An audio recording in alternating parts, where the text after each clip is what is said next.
Transitive property of ratio के concept को समझते हैं। इस तरह से चले, हम ये कहते हैं कि अगर हमारे पास दो ट्राइंगल्स हो और दोनों ही हमारे पास जी राइट एंगल ट्राइंगल्स है। सबसे पहले मैं ट्राइंगल ए बी सी की बात करता हूँ, जिसमें कि हम ये कहते हैं कि अगर इसमें जो परपेंडिकुलर साइड है, अगर इसकी लेंथ 3 सेंटीमीटर या 3 हो जाए, 3 यूनिट हो जाए, इसी तरह बेस जो है हमारे पास 4 यूनिट हो जाए और हाइपोटेन्यूज जो है वो 5 यूनिट हो जाए। अब मैं ये करता हूँ कि मैं एक और ट्राइंगल बनाता हूँ जिसमें कि मैं परपेंडिकुलर की जो इसके परपेंडिकुलर को, यानी इस ट्राइंगल के अगर परपेंडिकुलर को मैं बी से रिप्रेजेंट कर रहा हूँ और इस ट्राइंगल के परपेंडिकुलर को मैं अगर स्मॉल क्यू से रिप्रेजेंट कर रहा हूँ, तो इनकी मैं रेशियो सेम रखता हूँ।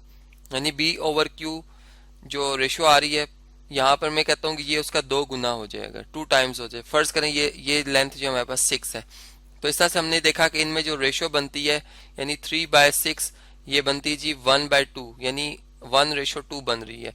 अब अगर मैं तमाम साइड्स की जो रेशियो है वो एक जैसी रख दूं, यानी फिर हमारे पास अगर ये फॉर एग्जांपल सी साइड है और ये हमारे पास जो है वो आर साइड है, तो इनकी रेशियो में एक जैसी रख लेता हूँ।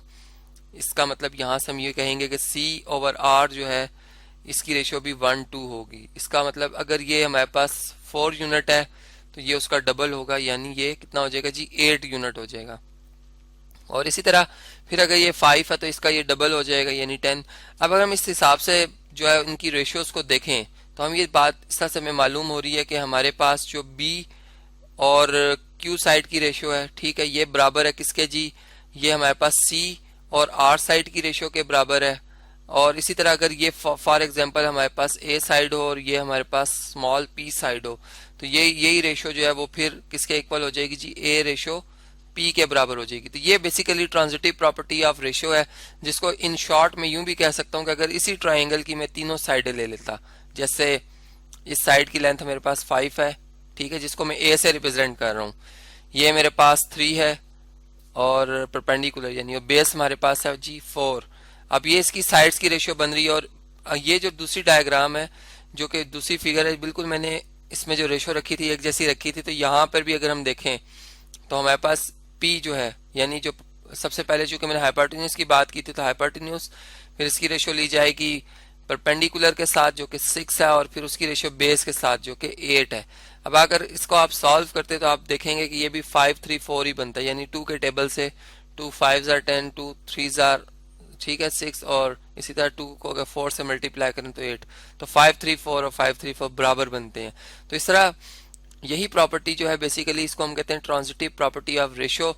अब हम इसको डिफरेंट तरीकों से समझ सकते हैं। जैसे फर्ज करें मैं ये कहता हूँ कि अगर हमारे पास 3 नंबर्स हैं, यहाँ पर हम लिखते हैं 2, या चलें इनको हम डिफरेंट अंदाज से लिखते हैं 3 5 7, ये हमारे पास 3 डिफरेंट नंबर है। और मैं 3 और डिफरेंट नंबर लिखता हूँ जिनकी रेशियोज जो है वो हमारे पास आ रही हैं। जैसे हम कहते हैं जी 21, हम कहते हैं 35 और हम कहते हैं जी 49, ठीक। ये अब आपस में हम ये कहेंगे ट्रांजिटिव प्रॉपर्टी की बेस पर जी ये आपस में इक्वल हैं रेशियोज। कैसे इक्वल हैं, यानी अगर मैं यहाँ पर ऐसे करूँगा मैं 3 और 5 की रेशियो यहाँ पे देखूं और वही इसी हिसाब से फर्स्ट की और सेकंड जो टर्म आ रही है इनकी रेशियो देखूं तो बराबर आ रही है। यानी यहाँ से इसको हम लिख के भी देख सकते हैं 3:5, बिल्कुल इसी तरह जैसे 21:35 है। इसी तरह इसको हम चेक भी करेंगे अभी। इसी तरह हम ये कहते हैं कि फिर 5 का जो रिलेशन 7 के साथ है वो इधर इस तरह जैसे 35 का 49 के साथ। तो फिर हम यूं कह सकते हैं कि 5:7 जो होगी वो किसके इक्वल हो रही है जी, वो इक्वल टू हो रही है 35:49 के।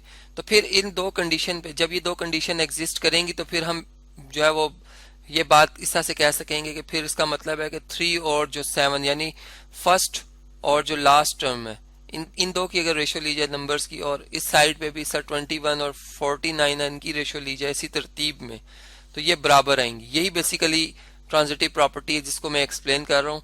अब आप देखेंगे इनकी अगर हम रेशियोज को सॉल्व करें तो ये 7 के टेबल से डिवाइड हो रही है, यानी 7 को अगर 3 से मल्टीप्लाई करें 21 और 7 को 5 से तो 35, यानी 35, इसका मतलब ये बराबर है। ये बात हमने गलत नहीं कही। इसी तरह अगर इस रेशियो को हम देखते हैं तो ये 7 के टेबल से 7 को 5 से मल्टीप्लाई करें और 7 को फिर 7 से तो 49, यानी रेशियोज बराबर है। और रेशियोज बराबर तब होती हैं जब इनके जो फर्स्ट टर्म्स हैं यानी एंटीसीडेंट्स आपस में बराबर हों और इनके कॉन्सिक्वेंट्स भी आपस में बराबर हों, तो फिर हम कहते हैं रेशियोज बराबर हों जो वाकई बराबर है। और फिर इसी तरह जो रिजल्ट में कह रहा हूँ वो भी वाकई ही बराबर है। हम इसको भी चेक कर सकते हैं। जैसे इसको भी 7 के टेबल से अगर डिवाइड किया जाए तो 7 को 3 से मल्टीप्लाई करें 21, और 7 को 7 से मल्टीप्लाई करें तो 49, जो कि फिर ठीक है। तो फिर हम ये बात फिर इस तरह से ओवरऑल ये बात कह सकते हैं, अगर इसको जनरलाइज किया जाए तो यूं कहूंगा मैं कि अगर ए रेशो बी जो है वो एक्स रेशो वाई के इक्वल हो जाए, यानी ए रेशो बी का मतलब ऐसे जैसे 3:5 ली, और एक्स रेशो वाई का मतलब जैसे 21:35 लिखा मैंने। इसी तरह फिर मैं कहता हूँ एंड साथ ही मैं बात कह रहा हूँ कि फिर हमारे पास जो बी रेशो सी है वो बिल्कुल ऐसे हो जाए जैसे वाई रेशो जी है, जैसे मैंने यहाँ ऊपर जो 5:7 को लिखा था 35:49। देन फिर हम ये बात कह सकते हैं कि हमारे पास जो ए और सी में यानी फर्स्ट और लास्ट जो हमारे पास रेशो में आ रही है नंबर्स या टर्म्स कह सकते हैं, इनकी रेशो बिल्कुल ऐसे होगी जैसे एक्स रेशो जी है, जो कि वाकई बराबर भी थी। हमने यहाँ पर 3:7 को बराबर किया था 21:49 के।